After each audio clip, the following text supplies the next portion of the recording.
तुम्ही नेहमी प्रभूमध्ये आनंद करणार असता. दुःखामध्येही आनंद शोधणारे ख्रिस्ती लोक असले पाहिजे. ख्रिस्ती लोक कसे आहेत माहिती? ख्रिस्ती लोक म्हणजे काय? दुःखातही आनंद शोधणारे, समस्यामध्ये पण आनंद शोधणारे, अडचणीत पण देवाच्या लोकांना आपली भरभराट शोधणारे ख्रिस्ती लोक आहात. ख्रिस्ती म्हणजे काय? दुःखात आनंद शोधणारे, कमतरतेमध्ये भरभराट शोधणारे, अपयशामध्ये विजय शोधणारे ख्रिस्ती लोक. आमेन. तिकडं इस्रायल लोक आणि एकीकडं तो बलिष्ठी गल्ल्यात,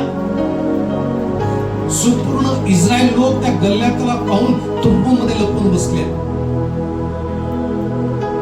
आणि दावीदाला आपल्या भावांना काहीतरी भोजन घेऊन जावं असं त्याला वाटलं. तो भोजन घेऊन आला आणि पाहत होता काय की माझ्या लोकांना, माझ्या देशाच्या लोकांना, माझ्या देवाच्या लोकांना कोणीतरी उंच धुष्टपुष्ट 14.5 फूट उंचीचा आणि कसलेला योद्धा त्या ठिकाणी उभा आहे आणि एकदा तो चॅलेंज देत आहे.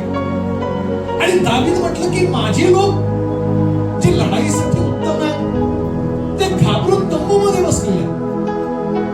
हे काय दावीदाला पाहलं नाही. दावीद म्हटलं तो माझ्या लोकांना, माझ्या देवाला शिवाय शब्द देत आहे. दावीद म्हटलं कुणी जरी गेलं नाही, मी त्याच्याशी लढायला सांगतो, मी त्याच्याशी युद्ध करेन. आणि राजाला शौलाला सांगितलं की दावीद असं म्हणतो आणि कन्व्हिन्स केलं दावीदानं शौलाला. शौल म्हटला ठीक आहे बाबा, माझे ते जो लढाई करणाऱ्याचे जे वस्त्र आहेत ते त्याला घाला. आता 17 वर्षाचा सुकुमार, ज्याचं कोवळं शरीर आणि जड ते सगळं चिलखत वगैरे घातलं, सगळं घातलं, त्याला चालता येईना. दावीद म्हटलंय सगळं सोडा, मला काही नकोय. तो गेला, गुळगुळीत 5 दगड घेतली नाल्यातली, हातात काठी घेतली, गोफण घेतली आणि एकटा गल्ल्याच्या समोर गेला.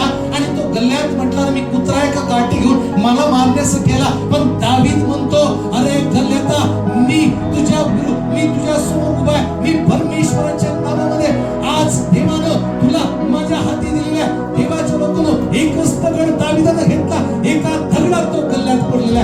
मला तुम्हाला सांगू द्या, पराजयामध्ये दावीदानं विजय शोधला, कारण देव त्याच्या बरोबर होता. ख्रिस्ती लोक पराजयामध्ये विजय शोधणार.